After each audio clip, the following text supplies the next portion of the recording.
सो हमने major doctrines Christian doctrines के बारे में और एक मैंने शायद 2-3 क्लास लिया था, just introduction part. I have already taken the introductory part of Christian doctrines and I have given you I think 10 main doctrines names, right? Titles. Yes, sir. How in theological terms how we call these doctrines. इसका हिंदी बताना है तो doctrine को सिद्धांत बोलते हैं। सिद्धांत, हर एक धर्म हर एक बातों पर एक सिद्धांत होता है, मतलब जो बात पर हमारा विश्वास है, जो चीज पर हमारा विश्वास है। So I just want to begin because 3 of them are very new. So 3 लोग नया है, so we will start from the beginning. For me no problem, I will start from the beginning. For you also no problem. You have already took the introduction part notes, so you can just look into that. अगर आप लोगों से किसी ने पूछा कहाँ क्या पढ़ाई करने के लिए चले गए, आप लोग क्या बोलते हैं? If someone is asking you where and for what you went, Pankaj, Sandeep, आशीष, किसी ने आप लोगों से पूछा कहाँ क्या करने के लिए चले गया? इतना दिन गांव में था, अभी इधर उधर फोटो वोटो सब कुछ डालते हैं, प्रचार का सब कुछ। आप लोग क्या करने के लिए गया? कहाँ गया? कहाँ गया? केरल में गया। क्या करने के लिए गया? Bible training. पंकज क्या बोलता है?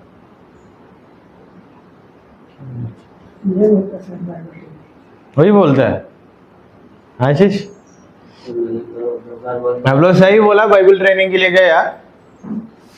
उसको एकेडमिक लेवल में एक अच्छा रूप में आप लोगों को बोलना है तो थियोलॉजिकल स्टडीज करके बोलते हैं। Theological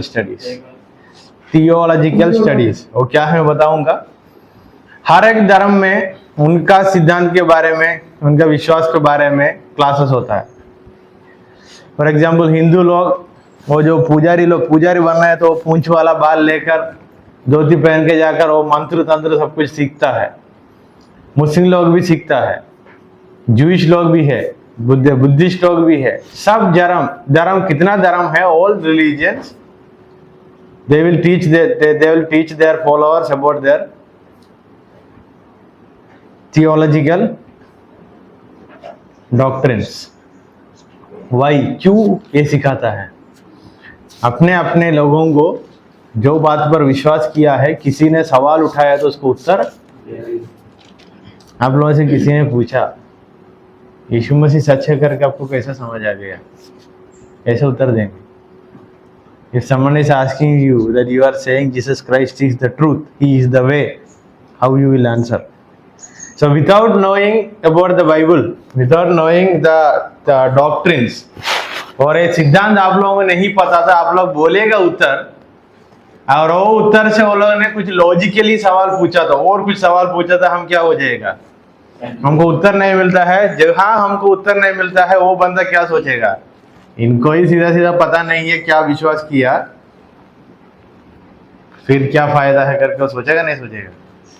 so that's why we need to study theology. इसलिए हम हमारा धर्म, मैं धर्म करके बोल रहा हूँ, मसीह एक क्रिश्चियनिटी एक धर्म नहीं है, एक मार्ग है, वे है। फिर भी इस दुनिया पर उसका एक धर्म के नाम में गिना गया, मतलब धर्म की पहचान में ही आ गया, जैसा हिंदू, मुस्लिम, क्रिश्चियनिटी।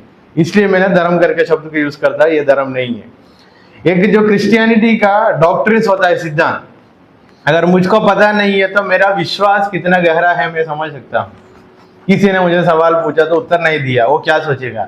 हम जैसा है ये भी वैसे है। कल तक और कुछ मूर्तियों का पीछे था, आज यीशु मसीह करके घूमता है, और कुछ फर्क नहीं है। So they will think that the belief, the faith which we have, it does not have any meaning. That's why we have to answer them in such a way they should believe, they should understand first. वो हम जैसा उत्तर देना है उनको समझ जाना है, जबरदस्ती से पढ़कर डरा के उत्तर देने का नहीं, सीधा सीधा उनको उत्तर देके चले जाना है किसी ने पूछा तो। इसलिए हमें सब्जेक्ट पढ़ने की जरूरत है। ये पूरा आपका जो ट्रेनिंग को एक 2 शब्दों में डाला था, थियोलॉजिकल ट्रेनिंग करके बुलाता है। थियोलॉजिकल ट्रेनिंग, उसमें से ये जो सब्जेक्ट है, कुछ कॉलेज में इसको मेजर डॉक्ट्रिन्स करके सिखाता है। मेजर डॉक्ट्रिन्स कुछ कॉलेज में इसको सिस्टमैटिक थियोलॉजी करके भी पढ़ाता है। सिस्टमैटिक थियोलॉजी मतलब सारे सिद्धांत को एक सिस्टमैटिक वे में सिखाता है। बाइबल एक सिस्टमैटिक वे में है, तो उसका अंदर आने वाला टॉपिक भी एक सिस्टमैटिक वे में है। सबसे पहले वाला टॉपिक क्या आएगा?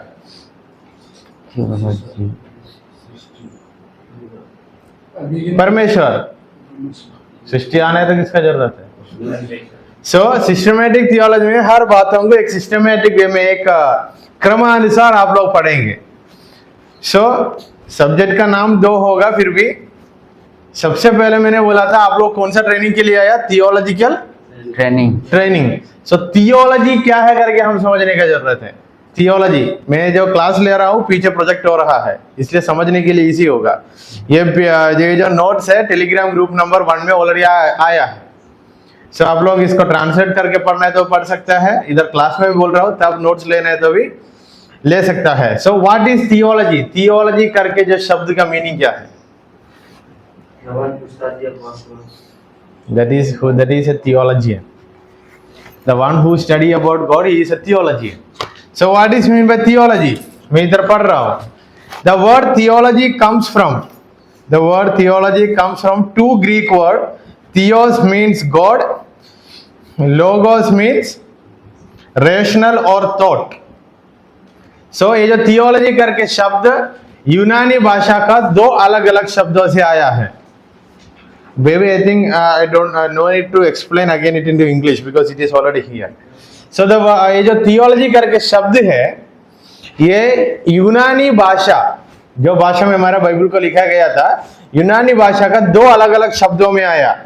पहला शब्द है थियोस। थियोस का मीनिंग है गॉड, परमेश्वर। दूसरा शब्द है लोगोस। लोगोस का मीनिंग है वर्ड और रेशनल और थॉट और सिंगल वे स्टडी। सो थियोलॉजी करके शब्द कितना भाषा से आया? कौन सा भाषा से आया? यूनानी भाषा से आया। थियोस प्लस लोगोस, दोनों का मिलाते हुए इसका मीनिंग आता है स्टडी अबाउट गॉड, परमेश्वर के बारे में शिक्षा। या परमेश्वर के बारे में हम खोजना चाहता है, खोज रहा है अभी।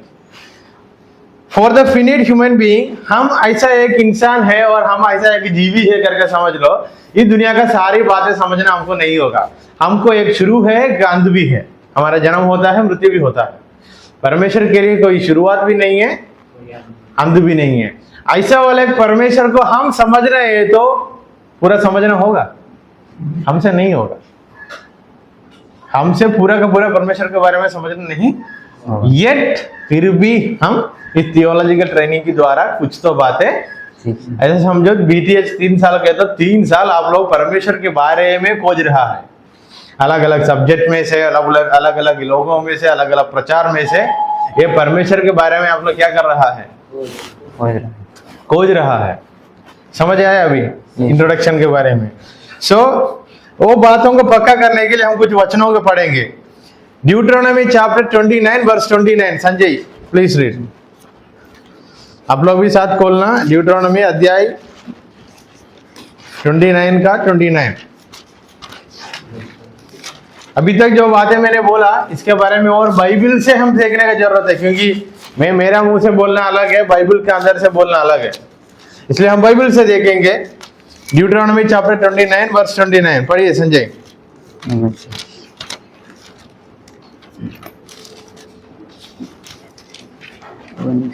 ड्यूटरोनॉमी मतलब व्यवस्था, गुप्त विवरण।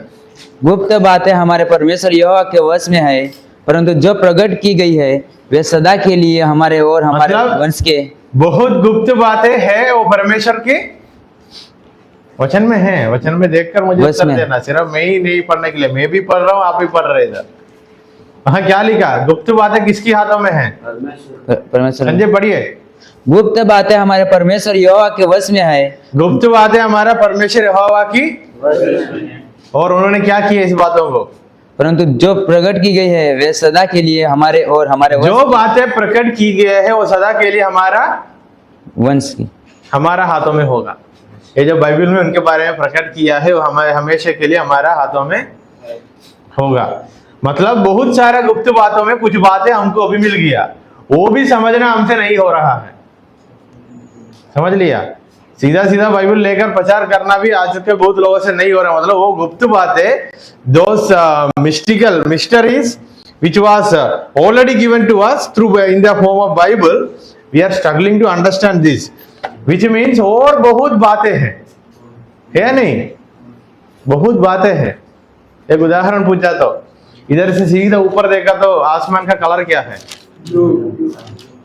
ब्लू। इतना दूर गया तो वो ब्लू दिखाई देगा, और साइंटिस्ट बताता है और जाते जाते जाते काला होते जा रहा है। विच मीन्स हमने बहुत बातें अभी भी हमको समझ नहीं आया, और आगे जाते जाते जाते जाते जाते सालों का सफर है करके we have to travel long years to reach up से। समझ आया? बहुत बातें हैं अभी तक इंसान को समझ नहीं है। सो आप लोग इस ट्रेनिंग का समय में आप लोगों का मन का अंदर बहुत सवाल आएगा इस परमेश्वर के बारे में, कभी कभी उत्तर नहीं मिलेगा। इसलिए थियोलॉजिकल ट्रेनिंग करने के समय पूरा विश्वास से, प्रार्थना से ही करना है। नहीं तो कुछ सवाल आएगा, सवाल का उत्तर नहीं मिला तो क्या बोल के चले जाएंगे? कोई परमेश्वर नहीं, कोई नहीं, मैंने मेरा टाइम वेस्ट कर दिया। कुछ लोग चले जाता है, कोई परमेश्वर है ही नहीं, नास्तिक बन के चला जाता है। यहाँ आकर नहीं, बाइबल कॉलेज में पढ़ने के बाद इधर आकर भी हो सकता है, क्योंकि पर्सनल प्रेयर नहीं है, विश्वास नहीं है, ये सब कुछ नहीं है, तो सवाल आएगा लास्ट में एक ही सवाल लेके चले जाएगा, कोई बात मतलब ही नहीं है ऐसा। Everything is vanity, everything worth है। सो प्रार्थना के साथ, विश्वास के साथ पढ़ने का एक काम है। समझ आया? जैसे इंजीनियरिंग के लिए जाते हुए वो व्यक्ति को जॉब मिलना है तो उन्होंने कौन सा काम में पक्का परफेक्ट होना है। इंजीनियरिंग करने के लिए चले गया, खाने में, खेलने में, सब्जी काटने में बहुत अच्छा हो गया, इंजीनियरिंग का काम में कुछ नहीं हुआ, फिर भी पास हुआ, जॉब मिला, काम कर सकता है? क्यों नहीं? सर्टिफिकेट तो है। जो काम सीखना था उन्होंने वो सच में अच्छा से नहीं, इससे कोई फायदा नहीं। अभी थोड़ा इंट्रोडक्शन मिला हो इस सब्जेक्ट के बारे में। सो थियोलॉजी करके जो शब्द है यूनानी भाषा का, दो अलग अलग भाषा से आया, theos plus logos, which means study about God. हम पूरा का पूरा समझना हमसे नहीं होगा। So next, and if someone is calling this subject as systematic theology, what is systematic theology? Next heading, अगर किसी ने ये सब्जेक्ट को थियोलॉजी, क्रमानुसार सिस्टमैटिक थियोलॉजी करके सीखना चाहता है और टाइटल देना चाहता है, तो उसका मीनिंग क्या है? A theology was taken from the wide field of the scripture and arranged in order.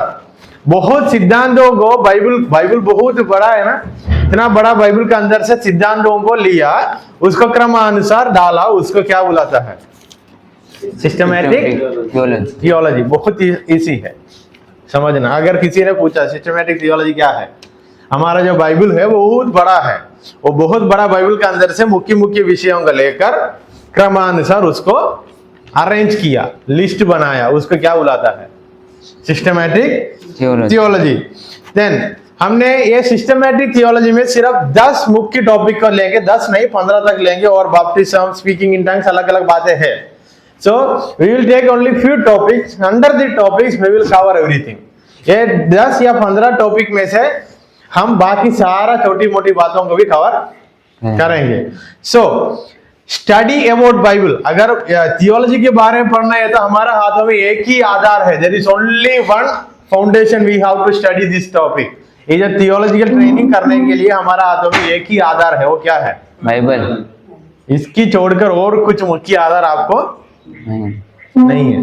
Bible और आपका personal prayer, personal meditation will help you to study about God. इधर तक समझ आया? सो सबसे मुख्य पॉइंट है बिब्लियोलॉजी, which means study about Bible. So bibliology को दो शब्दों में ऐसा है, बिब्लियोस एंड लोजिया। समझ आया? सो सबसे पहले हम जाएंगे topic number 1, bibliology. Study about the Bible. मैंने आप लोगों को उसका मेन हेडिंग लिखवाया था, अभी एक एक टॉपिक हम लेके जा रहा है।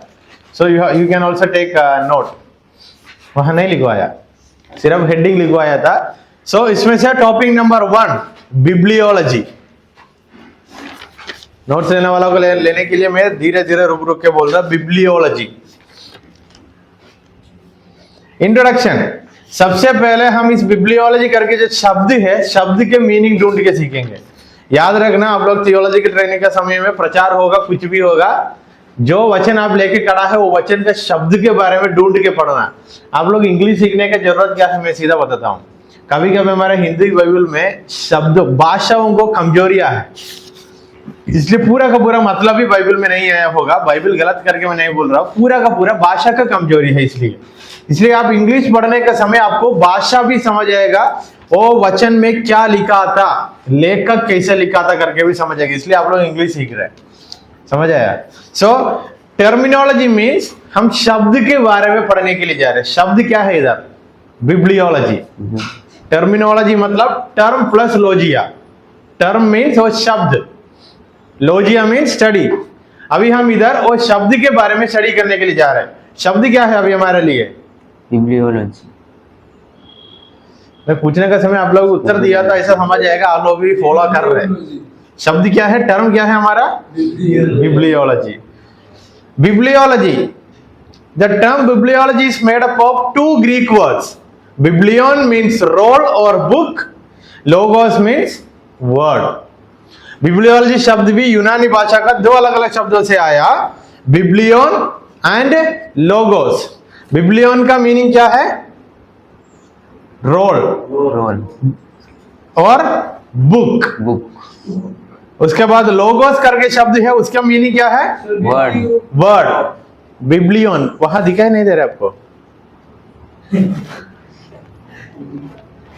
बिब्लियोस और एंड लोगोस दोनों को मिला के therefore bibliology means study of the Bible और स्टडी अबाउट द बाइबल। इसलिए बिब्लियोलॉजी करके जो पहला सिद्धांत है उसका मीनिंग क्या है, बाइबल के बारे में शिक्षा या सीखना और खोजना। बाइबल के बारे में खोजना है पहले। इसलिए आप लोगों का नया नियम सा ये पहला एजेंसी से लेकर लास्ट वाला किताब का नाम क्या है,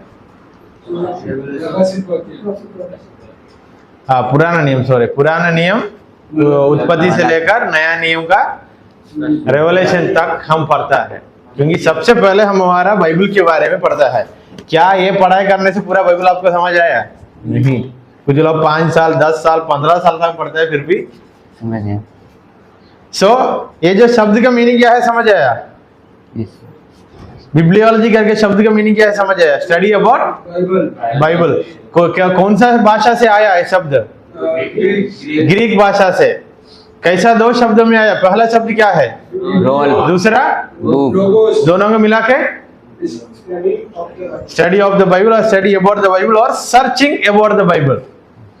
इन study what we are doing, study में हम क्या करता है, ट्रेनिंग के समय में क्या करता है, बहुत सवाल आता है, उसका उत्तर ढूंढता है, उसके बारे में पढ़ता है। देन डिफिनेशन, डिफिनेशन मतलब परिभाषा। हर एक शब्द का एक परिभाषा होता है। The Bible is written word of God, Bible परमेश्वर से, परमेश्वर का लिखा हुआ शब्द है। In which God reveal himself, इसमें परमेश्वर खुद को प्रकट किया है। इसलिए हमने वो वचन पढ़ा ड्यूटरोनॉमी चैप्टर 29। देन यूहन्ना अध्याय 14 का 7 पढ़िए। यूहन्ना से रचित सुसमाचार चैप्टर 14 वर्स 7। यदि तुमने मुझे जाना होता तो मेरे पिता को भी जानते और अब उसे जानते हो और उसे। अगर पर यीशु मसीह ने बोला, हम पर यीशु मसीह को कहां से ज्यादा जानकारी कर सकता है इस बाइबल में से, समझ आया। देन नेक्स्ट वचन 17 का 3, 17 का 3। और आनंद जीवन यह है कि वे तुझे एकमात्र सच्चे परमेश्वर को और यीशु मसीह को जिसे तूने भेजा है जाने। पहला यूहन्ना 5 का 20।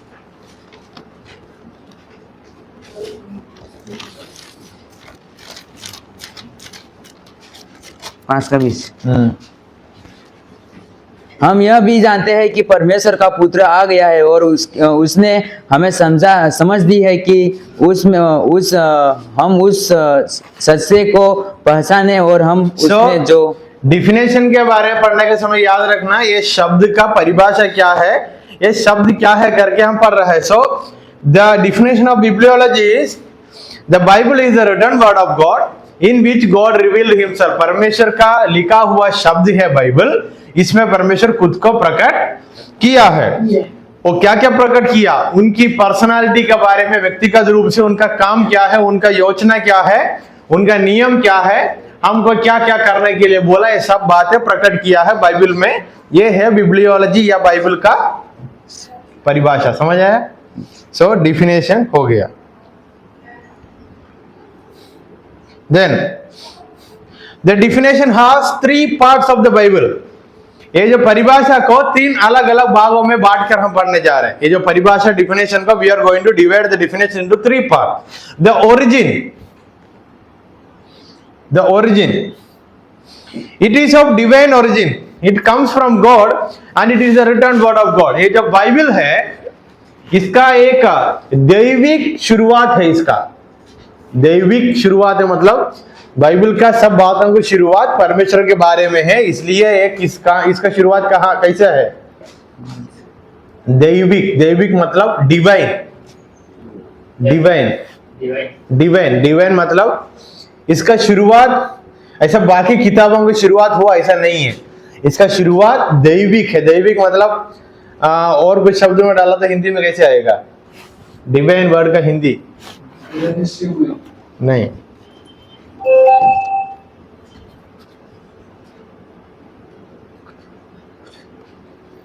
दिव्य, इससे छोटा शब्द तो नहीं होगा. बाइबल का शुरुआत दिव्य या दैविक शुरुआत में हुआ है, बाकी किताबों के अनुसार नहीं है. और ये जो बाइबल है किसके बारे में है?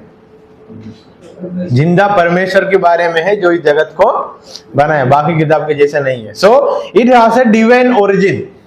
समझ आया? Then it comes from God and it is the word of God. ये परमेश्वर से आया है, ये परमेश्वर का वचन है. समझ आया? देन द कंटेंट, इसका अंदर मुख्य बात है क्या है? God himself revealed his person and his work. मतलब ये जो बाइबल का अंदर का मुख्य विषय क्या है? परमेश्वर ही मुख्य विषय है. समझ आया? परमेश्वर ही इस किताब में मुख्य विषय है. परमेश्वर ही करके बोला था. उनका पर्सनालिटी के बारे में, उनका काम के बारे में, उनका योजना के बारे में इस किताब में हम पढ़ते हैं. तीसरा द पर्पस, इस किताब के द्वारा परमेश्वर का उद्देश्य क्या है हमें बताया. परमेश्वर का उद्देश्य क्या है? पाप में गिरे हुए लोगों को बचाना, सुधारना. समझ आया? ये 3 point. So it has a divine origin and the content in the Bible is परमेश्वर himself, God himself. Then the third point, it speaks about the purpose of God. परमेश्वर का उद्देश्य क्या है सिखाता है. हम विश्वास में आने के एक उद्देश्य है. क्या था? जो परमेश्वर से हम दूर चले गया था वो परमेश्वर से वापस मेल मिलाप होकर मिलना, रिकंसिलिएशन. सो ये 3 पॉइंट समझ आया. देन बाइबल में ही, हमारे इस बाइबल में ही बाइबल को अलग अलग नाम पे माना जाता है, अलग अलग टाइटल मिला है. समझ आया? इस बाइबल में ही बाइबल को अलग अलग टाइटल मिला है. समझ आया नहीं आया? इस बाइबल में बाइबल को अलग अलग नाम पे बुलाया गया है. अभी समझ आया? जैसा मेरा पापा मुझे क्या बुलाता है? बेटा या सन करके बुलाता है. आप लोग सार करके बुलाता है, और कुछ लोग भाई करके बुलाता है, और कुछ अंकल करके बुलाता है. फिर भी मैं तो जिनसे नहीं हूँ.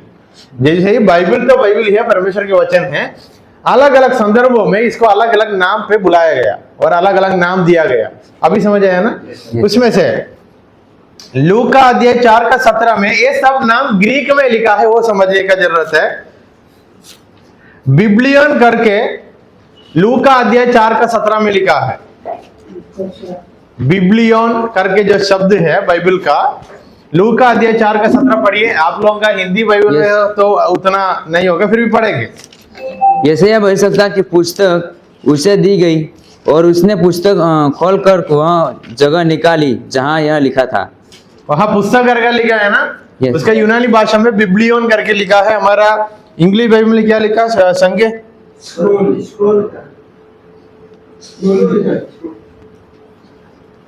लूका अध्याय 4 का 17 क्या लिखा? हाँ, स्क्रोल। मतलब बाइबल का अलग अलग नाम में से लूका अध्याय 4 का 17 में क्या नाम मिला? Scroll, SCROLL, which means biblion. ये स्क्रोल करके शब्द को 29 टाइम्स यूज किया है बाइबल के अंदर ही। मतलब स्क्रॉल करके शब्द को बाइबल के अंदर 29 बार स्क्रॉल करके बिब्लियन करके शब्द को बाइबल के अंदर ही इस्तेमाल किया है। कितनी बार? 29। सो आपका बाइबल, आपका पेन लेना, लूका अध्याय 4 का 17 में स्क्रॉल करके लिखा है, वहां जाके लिख के रखना, क्योंकि आपको काम आएगा। कितनी बार लिखा है? 29। Next, the Old Testament and New Testament from diatheke means covenant used 20 times. Hebrew लूका अध्याय 22 का 20 पढ़िए। लूका सुसमाचार अध्याय 22 का 20, वहां और एक शब्द को उपयोग किया है। 22 का 20। इसी रीति से उसने भोजन के बाद कटोरा भी यह कहते हुए दिया, यह कटोरा मेरे उस लहू में जो तुम्हारे लिए बहाया जाता है नई वाचा है। नई वाचा है। बाइबल का दूसरा नाम क्या है? नई वाचा। न्यू कवेनेंट कितनी बार यूज किया? 20 टाइम्स। 20 बार ये न्यू कवेनेंट करके शब्द को बाइबल में यूज किया, 20 टाइम्स।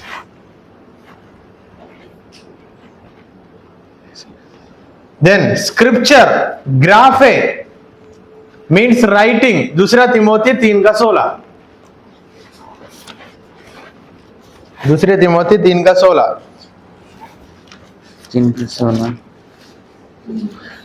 संपूर्ण पवित्र शास्त्र परमेश्वर की प्रेरणा से रचा गया है और उपदेश और समझाने और सुधारने और धार्मिकता की शिक्षा के लिए लाभदायक है।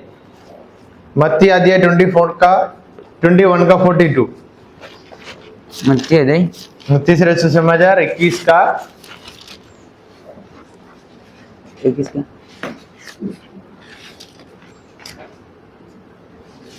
42। यीशु ने उनसे कहा, क्या तुमने कभी पवित्र शास्त्र में यह नहीं पढ़ा, जिस पत्थर को राजमिस्त्रियों ने निकम्मा ठहराया था वही कोने के सिरे का पत्थर हो गया है। यह प्रभु की स्क्रिप्चर करके शब्द को कितने बार यूज किया? 20। No, there are many more than that. So that things are not here. So third जो शब्द बाइबल को मिला है, टाइटल मिला है स्क्रिप्चर। दूसरा तिमोथी में लिखा है ऑल स्क्रिप्चर इज करके लिखा है। सो तीसरा शब्द नाम क्या है बाइबल का? Scripture. Then fourth holy scripture, पवित्र ग्रंथ करके लिखा है रोमी अध्याय 1 का 2। अभी से लेकर हम वचन नहीं पढ़ेंगे, मैं बोल के जाऊंगा, आप लोग देख के जाना प्रोजेक्टर में। होली स्क्रिप्चर्स करके भी यूज किया है। ओरेकल्स ऑफ गॉड, रोमियो 3 का 2 पढ़िए। 3 का 2। हर प्रकार से बहुत कुछ। पहले तो यह कि परमेश्वर के वचन जिनको उनको सौंपे गए थे, यदि कुछ विश्वासघाती निकले भी तो क्या हुआ? क्या उनके विश्वासघाती होने से परमेश्वर की सच्चाई व्यर्थ ठहरेगी? मतलब दूसरा और पांचवा जो टाइटल मिला है ओरेकल्स ऑफ गॉड, समझ आया? और ओरेकल्स का हिंदी क्या होगा? कमांडमेंट, परमेश्वर का आज्ञाओं के बारे में आप लोग इसमें सीख सकता है। किसमें? देन लॉ, नियम, लूका अध्याय या निर्गमन 13 का 2 पढ़िए। लूका निर्गमन, हाँ लूका अध्याय, हाँ निर्गमन अध्याय 13 का 2।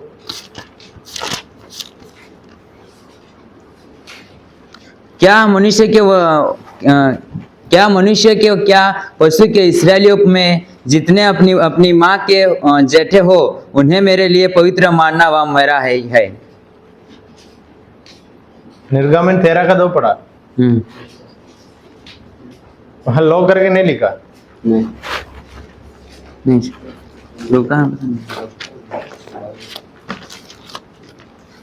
रुका कितना निर्गमन की किताब अध्याय 13 उसका दूसरे वचन।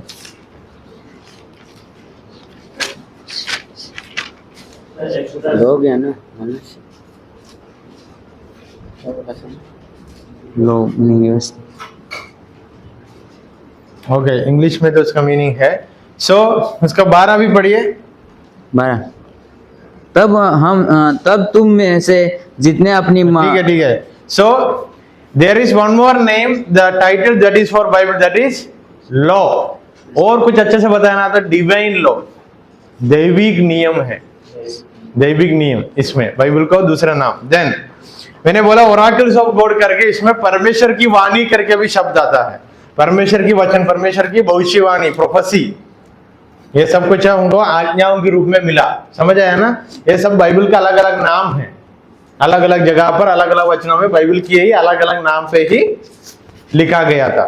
Then law and prophet and psalms, लूका अध्याय 24 का 44 में लिखा है, बाइबल का नाम नियम है, भविष्यवाणी है और भजन है करके लिखा। और वर्ड ऑफ गॉड करके लिखा है इब्रानियों का पत्री 4 का 12 में, वर्ड ऑफ गॉड, परमेश्वर की वचन करके लिखा है। Then there are various other names like testimonies, भविष्यवाण, गवाहियां, टेस्टिमोनीज करके भी बाइबल को हम, इस बाइबल किसके बारे में टेस्टिफाई करता है? This Bible testifying about whom?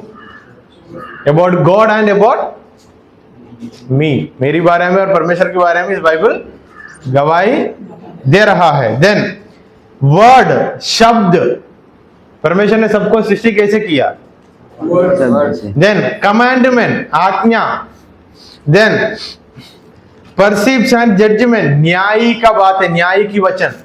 Then there are many other, ये जो शब्द है, शब्द बाकी सब शब्द मैंने अभी बोला, टेस्टिमनी, वर्ड, कमांडमेंट, भजन संगीता 119 में लिखा है। समझ आया? So what is mean by bibliology? हमने अभी बिब्लियोलॉजी करके शब्द के बारे में पढ़ा, study about Bible, and it has got different titles also, अलग अलग नाम भी मिला बाइबल को। हमने अभी वो सीख किया है, सबको समझ आया? Yes sir. ज्यादा कठिन बातें हमने नहीं लिया, बहुत सिंपल बात है। Then point number 2,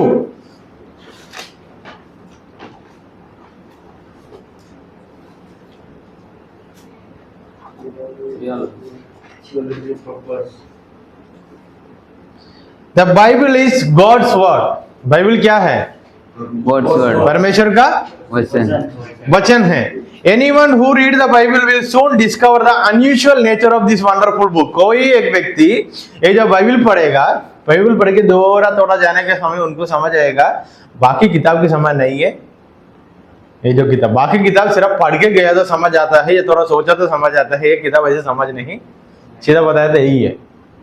then it is not just religious book, एक धर्म का किताब नहीं है, but it is the word of God written in human language by human authors. ये परमेश्वर की वचन है, इंसानों के द्वारा लिखवाया है, इसलिए इसका लेखक के रूप में हम इंसान का नाम भी देख रहा है। फिर भी वचन किसका है? परमेश्वर का। कुछ लोग बोलते हैं ना, your Bible was written by human being, तो you are saying it is divine. We can say when God created human being, both he was a divine being. जब परमेश्वर इंसान को बनाया था तब वो कैसे था? उसमें कोई पाप नहीं था, ये डिवाइन था, वो होली था, पवित्र था। उसके बाद क्या हो गया? So there is no wrong if God is asking us to write something और that is not something unholy. परमेश्वर की इच्छा के अनुसार वो काम करेगा। सो बहुत लोग पूछते हैं ना, ज्यादातर लोग अलग धर्म वाला पूछता है, इतना इंसान मिलके लिखा, फिर भी एक बात बताना चाहता हूँ, इतना अलग अलग लोगों के द्वारा लिखा गया, फिर भी इसमें मुख्य विषय कौन है?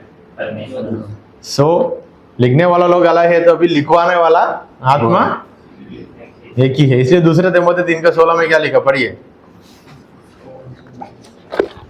दूसरे तिमोथी 3:16।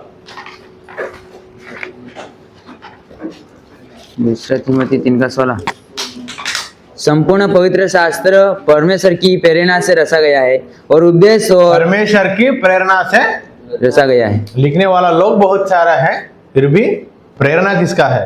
परमेश्वर का। इसलिए हर किताब में मुख्य विषय कौन है? इसलिए बाइबल में मुख्य कंटेंट क्या है? God himself.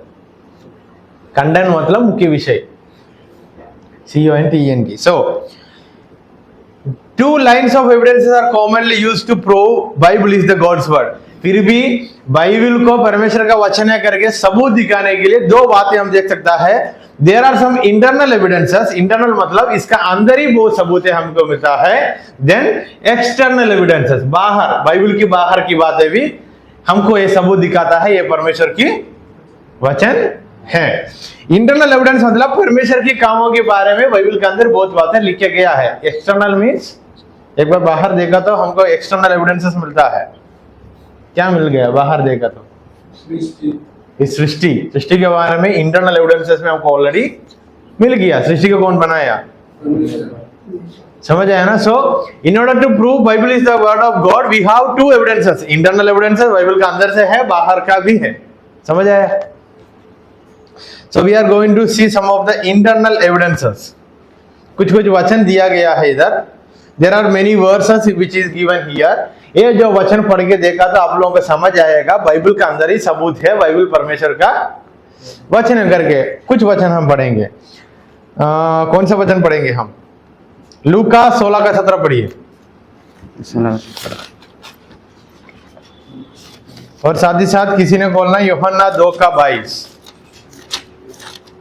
बेबे यू प्रिपेयर यूहन्ना John chapter 2 verse 22। Then Sanjay लूका 16 का 17। आकाश और पृथ्वी का टल जाना व्यवस्था के एक बिंदु के मिट जाने से सहज है। देन यूहन्ना 2 का 22 chapter 2 verse 22। After he was raised from the dead, his disciples recalled what he had said. His Then disciple? they- His disciples? Disciple recalled. Spelling? RECALLED. Recall। उनका स्वर्गारोहण होने के बाद उनका चेला लोगों ने उनकी द्वारा किए हुए सारी बातों को याद किया। मतलब उसके बाद हमारा हाथों में गॉस्पेल्स भी आया। So we have internal evidences are this Bible is speaking about word God and this is the word of God।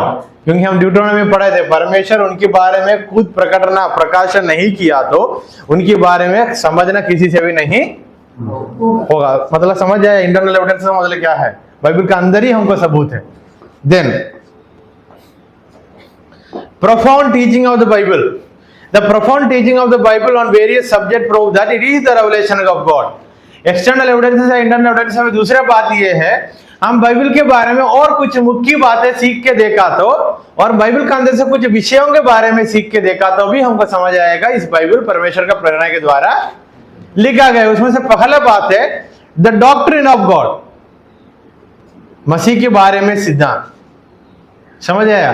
मतलब मसीह क्या, परमेश्वर के बारे में सिद्धांत। परमेश्वर कौन है करके हम खोज के देखता है। कहां से? बाइबल से ही। Then the doctrine of man, इंसान के बारे में सिद्धांत। इंसान की शुरुआत कहां हुआ? Where the beginning point of human being, where you can find it? In which book? Genesis. Then salvation of mankind, इंसानों का उद्धार के बारे में, रक्षा के बारे में कहां पढ़ता है? बाइबल में ही पढ़ता है। Then there are some moral teaching of the Bible. Moral teaching मतलब ये जो बाइबल पढ़ने वाला व्यक्ति क्या क्या करने के लिए पढ़ेंगे करके 2 तिमोथी में लिखा, उनको सुधारने के लिए, अच्छा काम करने के लिए ही इस बाइबल उनको सीखने की जरूरत है। Then external evidences, the certain characteristics of the Bible prove that Bible is God's word, not the product of sinful human। Bible का कुछ एक्सटर्नल बाहर की बातों के बारे में सीखा तो बाइबल का कुछ कैरेक्टर मतलब उनका पर्सनालिटी या गुण के बारे में हम पढ़ के देखा तो भी हमको समझ आएगा ये बाइबल कोई इंसान, पापी इंसान के द्वारा लिखा नहीं गया, पापी इंसान से और प्रेरणा से नहीं लिखा, पापी इंसान था फिर भी परमेश्वर उनको अपना भविष्यवाणी उनको देकर लिखवाया करके हमको समझ आता है। The influence and publication of the Bible, सबसे पहले बाइबल इस दुनिया पर कैसा इन्फ्लुएंस किया करके हम देख सकता है। बहुत लोग बाइबल पढ़ते हुए सुधर गया, वो हमको एक सबूत दिखाता है इस बाइबल में, पवित्र बातों को हम लोग देख सकता है। समझ आया? Then the continuity of biblical revelation, the Bible has written by 40 authors living under 1500 years, but the continuity, the मुख्य विषय एक ही है। लगभग 40 लेखक के द्वारा 1500 युग का समय तक सालों में किताबों लिखा गया, फिर भी बाइबल का मुख्य विषय कौन है? नींद आ रहा है संदीप? पर बाइबल का मुख्य content who is what is the main content in the Bible? Of course it was written by 40 authors, 1500 years it took, but the main content is मुख्य विषय परमेश्वर। ये भी हमको सबूत देता है प्रेरणा देने वाला परमेश्वर ही था। Then Bible is a book with such wonderful truth that cannot be found in any other books. Bible ऐसा एक किताब है, इसका अंदर लिखे हुए बातों का सबूत या इसका अंदर लिखे हुए मिस्टरी रहस्य आपको और कोई किताब में नहीं मिलेगा। समझ आया? The subject matter of the Bible, the supernatural character of the book is in fact that it deals with the unknown and unknowable things. दूसरा एक बात है, इनका गुण है, ये जो बाइबल का अंदर हमको समझ नहीं आएगा ऐसा वाला बहुत बातें लिखा है। समझ आया? क्योंकि हमको क्यों समझ नहीं आता है? हम अभी जन्म हुआ, हमकी थोड़ा ही बातें समझ, we are finite human being, but Bible is infinite. Infinite और finite मतलब हमको एक कमजोरी है, बाइबल को कोई कमजोरी नहीं है, वो बहुत बड़ा है। बाइबल हिमसेल्फ इज है इन्फिनिट बुक। समझ आया? मैंने बाइबल हिमसेल्फ करके इसलिए बोला, बाइबल को पर्सोनिफिकेशन मतलब बाइबल का अंदर परमेश्वर के बारे में ही लिखा है। Then the Bible as literature, literature means ये किताब सबको हम क्या बुलाता है? लिटरेचर। सो ये बाइबल के बारे में पढ़ के देखा तो अभी इसके बारे में बहुत इतिहास बातें हैं, बहुत बातें हैं, सब कुछ हमको क्या एविडेंस देता है? Bible is a word of God, Bible is divine word of God. समझ आया? What is internal evidence, what is external evidence? समझ आया ना? Then point number 3, revelation.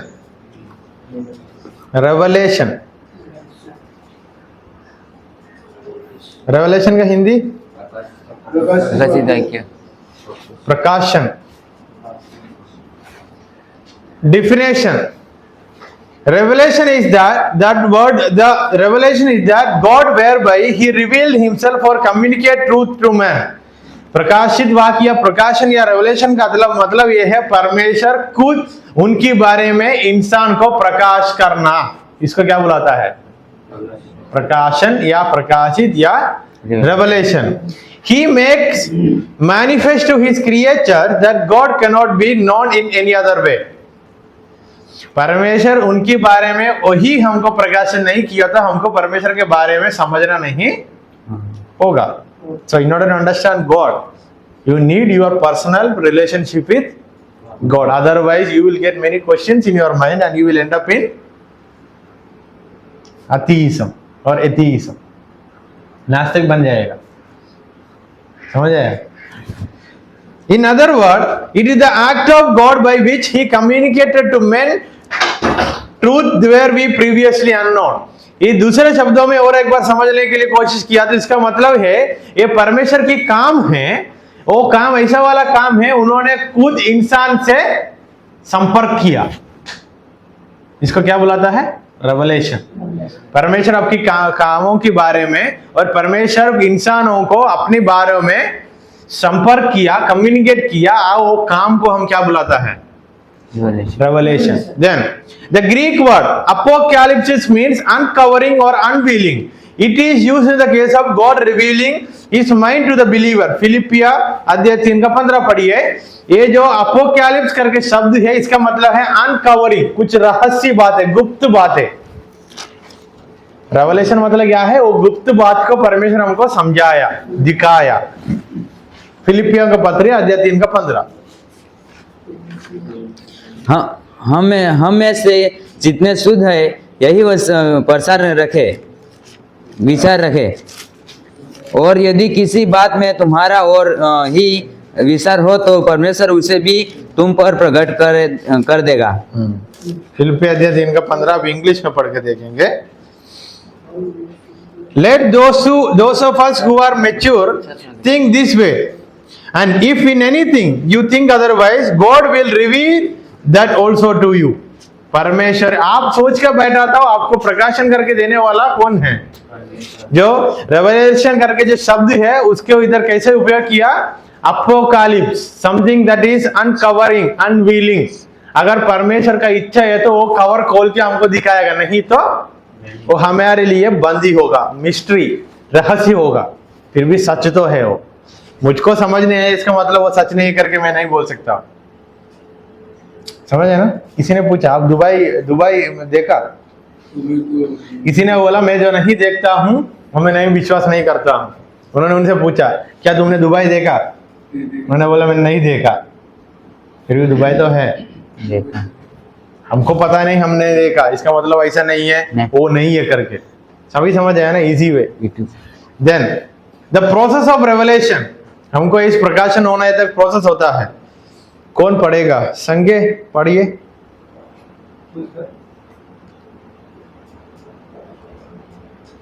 पढ़िए जो मैंने हाईलाइट किया।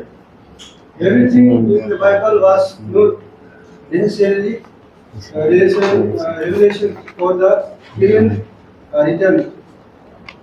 Creation things were known to them, and therefore So, speed पढ़ने के लिए कड़ा किया, धीरे धीरे पढ़ता है।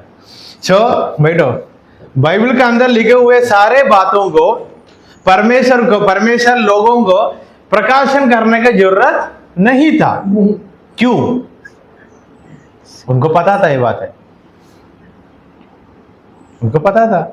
प्रकाशन मतलब क्या है? जैसा यूहन्ना को पत्मोस टापू में प्रकाशन किया होने वाला बातों के बारे में, ऑलरेडी हो चुका है वो, उसके बारे में मुझे पता है। अभी लिखने के लिए परमेश्वर का मदद काफी है।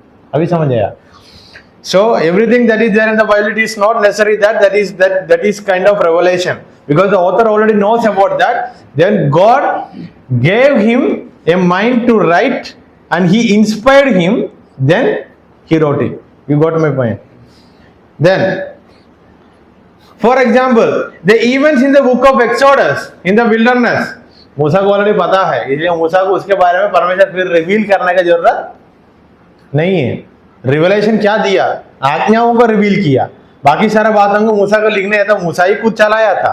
तो परमेश्वर की मदद के द्वारा, पवित्र आत्मा के द्वारा उन्होंने लिखा। इसलिए हमको 5 पहला किताब किसके नाम पे माना जाता है? Moses. However, the whole Bible is revelation to us. फिर भी ये जो पूरा बाइबल मेरे लिए क्या है? प्रकाशन है और प्रकाशित वाक्य है। क्यों? मुझे पता नहीं था वो निर्गमन में क्या हुआ, मैं देखा भी नहीं। So all Bible is a revelation for me, to you also. Then there are different kind of revelation. Revelation अलग अलग प्रकार का है। Point number 1, general revelation. God has revealed himself in nature, history, conscience and experiences. General revelation मतलब क्या है? कुछ बातें आप लोग हिंदी वाला हिंदी सीखना नहीं होगा, वो इंग्लिश में ही सीखना पड़ेगा। सो रेवलेशन प्रकाशन को 2 भागों में प्रकट किया, 2 प्रकार का है। जनरल रेवलेशन, ये जनरल रेवलेशन मतलब है परमेश्वर इस नेचर के द्वारा, इतिहास के द्वारा, कुछ लोगों के जीवन के द्वारा प्रकाशन हुआ, वो क्या है? Then special revelation, God has revealed himself through incarnation and through the scriptures. Special revelation मतलब वो प्रकाशित बातें स्पेशल होता है। परमेश्वर कभी कभी उनकी वचनों के द्वारा और उनका आगमन इधर धरती पर आगे आने के द्वारा उन्होंने प्रकाशन किया। समझ आया? सो ये स्पेशल रेवलेशन है। हम देखेंगे जनरल रेवलेशन क्या है। General revelation Genesis chapter 1 verse 1 and 2 पढ़िए। In the beginning, God created the heaven and the earth. Now the earth was formless and empty. Darkness was over the surface of the deep, and the Spirit of God was hovering over the water. So after reading that, you can understand that that gives you a general revelation about God, isn't it? वो वचन पढ़ने के समय आपको क्या समझ आएगा? वचन से ही परमेश्वर के बारे में आपको समझ आ गया. Then there are some then there are some other words like प्रेरितों का काम 12 का 17. However, it must be recognized that this revelation is partial, cannot reveal all that God is, such as love, etc. For example, अभी हमने वो वचन पढ़ा, हमको परमेश्वर के बारे में हमको दिखाई दिया, फिर भी परमेश्वर के बारे में पूरा का पूरा हमको समझ नहीं आया. So in Genesis chapter 1 verse 1 and 2, who is God for us? परमेश्वर हमारे लिए कौन है? वो दो वचनों से सृष्टि करने वाला. He is the creator. उन्होंने हमारे लिए सृष्टिकर्ता है करके समझ आ गया. परमेश्वर सिर्फ सृष्टिकर्ता नहीं है, बहुत सारा है. परमेश्वर के बारे में पढ़ना है तो नींद आ रहे हर्ष को. Then God has revealed himself through his providence. General revelation में तीन कितना पॉइंट है? A B C D E F, 5 point है. पॉइंट नंबर 1 अभी हमने पढ़ा, परमेश्वर ने सृष्टियों में से हमको कुछ बातों को परमेश्वर के बारे में प्रकट किया सृष्टि से, वो हमने पढ़ा रेवलेशन का. देन रोमियो का पत्रिया दानियल 2 का 31 और पढ़ना को, क्योंकि वो बहुत सारा वचन है. रोमियो का पत्री 8 का 28. हे राजा, जब तू देख, रोमियो का पत्री 8 का 28, रोमन्स चैप्टर 8 वर्स 28. हम जानते हैं कि जो लोग परमेश्वर से प्रेम रखते हैं उनके लिए सब बातें मिलकर भलाई ही को उत्पन्न करती है. अर्थात परमेश्वर हमारे लिए बहुत चीज, सारा चीजों को, जरूरतों को पूरा करके देने से भी हमको परमेश्वर कौन है करके समझ आएगा. So that is also general revelation. Then God revealed himself through the miraculous act. कुछ चमत्कारी कामों के द्वारा भी परमेश्वर उनके बारे में प्रकट किया. जिसको कोड़ी से बीमारी था उसको चंगाई दिया, परमेश्वर डॉक्टर है ये नहीं? मतलब अलग अलग चमत्कारी कामों से द्वारा भी परमेश्वर ने अपने आप को प्रकट किया. Then God has revealed himself through the nature and constitution of man. हमको नियमों को देते हुए, संविधान को देते हुए परमेश्वर कौन है करके फिर भी रेवलेशन प्रकाशन किया, प्रकट किया खुद को. Then God revealed himself through the life and experience of God's people. If you study the biblical characters of biblical character, हर एक व्यक्ति के जीवन में परमेश्वर अलग अलग तरीका में प्रकट हुआ है. मूसा के जैसे नहीं है योशुआ के जैसे नहीं है शमूएल के जैसे नहीं है दाऊद का. समझ आया ना? अलग अलग लोगों के द्वारा अलग अलग लोगों के जीवन में परमेश्वर अलग अलग तरीका का प्रकाशन किया. So from there also we can understand who is God. Then special revelation, मत्ती 1 का 23.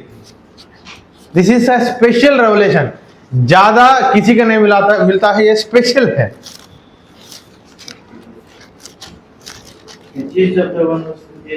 देखो, एक कुंवारी गर्भवती होंगी और एक पुत्र जनेंगी और उसका नाम इमानुएल रखा जाएगा. इसका अर्थ है स्पेशल रेवलेशन है. और पढ़ना यूहन्ना 1 का 4, यूहन्ना से सुसमाचार 1 का 4.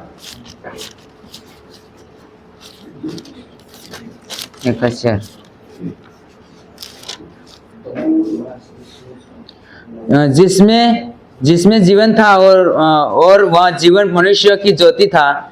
ज्योति अंधकार में चमकती है और अंधकार ने उसे ग्रहण ना किया.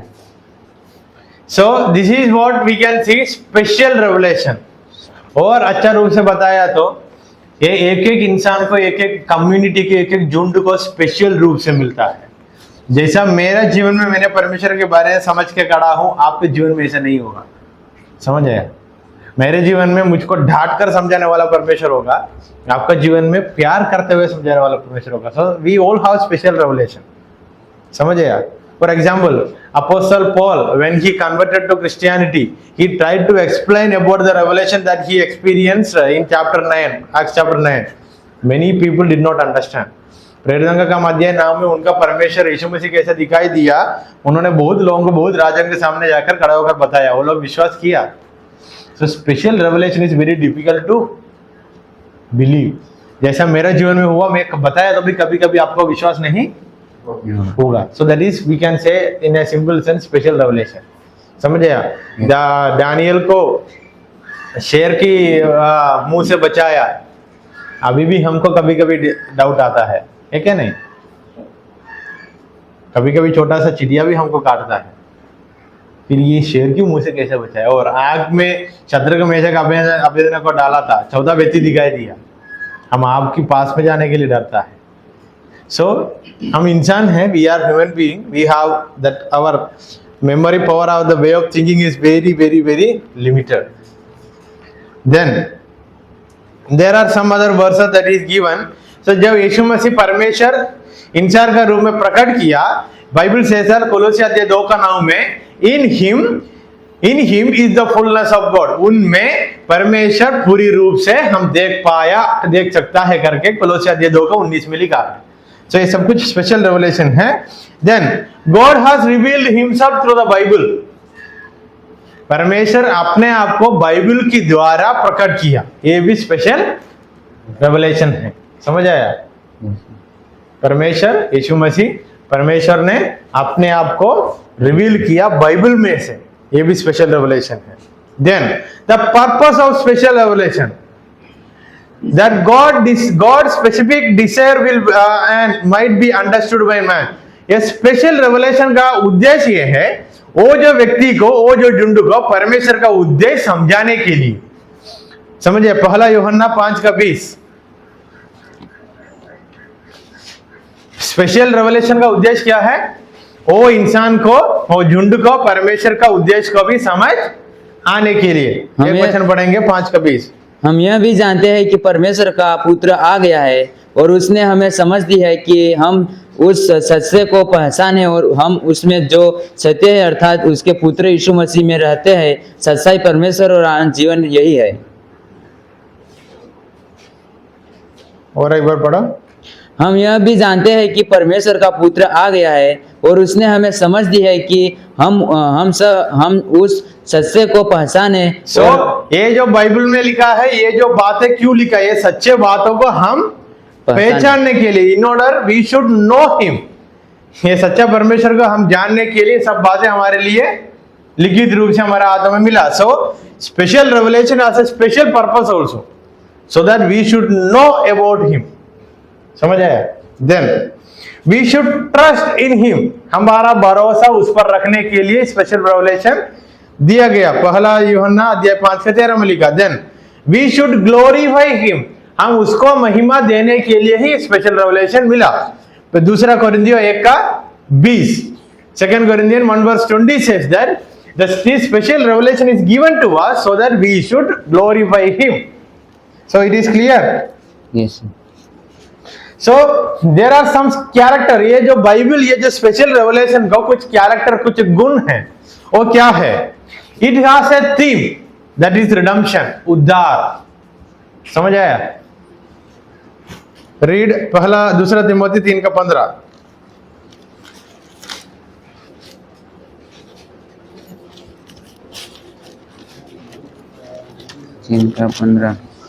So, और if you think that if you think Bible is a special revelation, it has some special purposes and it has a special theme also. ये बाकी किताब में आप लोग नहीं देख सकता है. ये जो थीम, मुख्य विषयों को, सबसे मुख्य थीम ये है रिडम्पशन, बचाना, छुटकारा, उद्धार. किसका उद्धार? सारी सृष्टि का उद्धार. पढ़िए 2 तिमोथी 3:15. और बचपन से पवित्र शास्त्र तेरा जाना हुआ है, जो तुझे मसीह पर विश्वास करने से उद्धार प्राप्त करने के लिए बुद्धिमान बना सकता है. ये जो बाइबल, ये जो स्पेशल रेवलेशन का उद्देश्य क्या है करके वचन में लिखा? उद्धार पाकर बुद्धिमान बना सके, बुद्धिमान बनने के लिए. समझ आया? Then it is progressive and its development. ये जो स्पेशल रेवलेशन बाइबल हमारा हाथों में है, होते हुए ही आ रहा है और हो रहा है। समझ आया?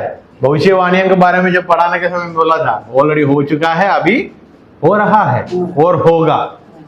सो इसका मुख्य कैरेक्टर है। Then it is partial. ये पूरा का पूरा Bible it will not reveal about the it will not reveal about God. पूरा परमेश्वर के बारे में समझ नहीं है तो भी बाइबल पढ़ाता भी नहीं होगा। You got my point? You can understand, even if you read full entire Bible, you can understand the entire God. You can't understand about who is God in a full manner. Then it is final, nothing to be added. ये जो किताब पक्का हो चुका है, इसमें कुछ जोड़ने की जरूरत नहीं। This Bible is final and you can't or no one need to add anything into it. Everything is written here. It is a bridge between past and to the future. समझ आया? Then it is infallible. इसमें कोई गलती नहीं है, बिल्कुल गलती नहीं है। Then it is the source of our knowledge about God. हमारा हाथ में परमेश्वर के बारे में जानकारी करने के लिए एक ही स्रोत है, वो क्या है? बाइबल। सो आज का जो क्लास आप लोगों को समझ आया होगा बहुत अच्छा से। ये जो क्लास खत्म होते हुए we have one more process, writing the report of this class. हम पहले करते थे शायद। हर एक क्लास खत्म होते हुए कल सुबह आने के समय आज का क्लास में आप लोग क्या समझ लिया, आप लोग खुद एक रिपोर्ट लिख के आने की जरूरत है। रिपोर्ट लिखने का मतलब है, कुछ लोग पूरा नोट्स को कॉपी करते हैं, no problem. You have to write a report of today's class by when you are coming to the class tomorrow. Report in the sense, अभी आपका नोट कितना 3 कागज में आया तो पूरा सोच समझकर 1 कागज में लिख के आए। समझ आया? कल लिख के आना है, नहीं लिख के आया तो खड़े होना। So I hope today's class is very clear. So we covered first portion of first topic. What is that? Bibliology. समझ आया ना सबको? What is mean bibliology? Study of It comes from Greek. It comes from which language? So ये बातें अच्छे से समझ कर रिपोर्ट लिख के आना। समझ लिया? Yes sir. Kamal, pray and conclude.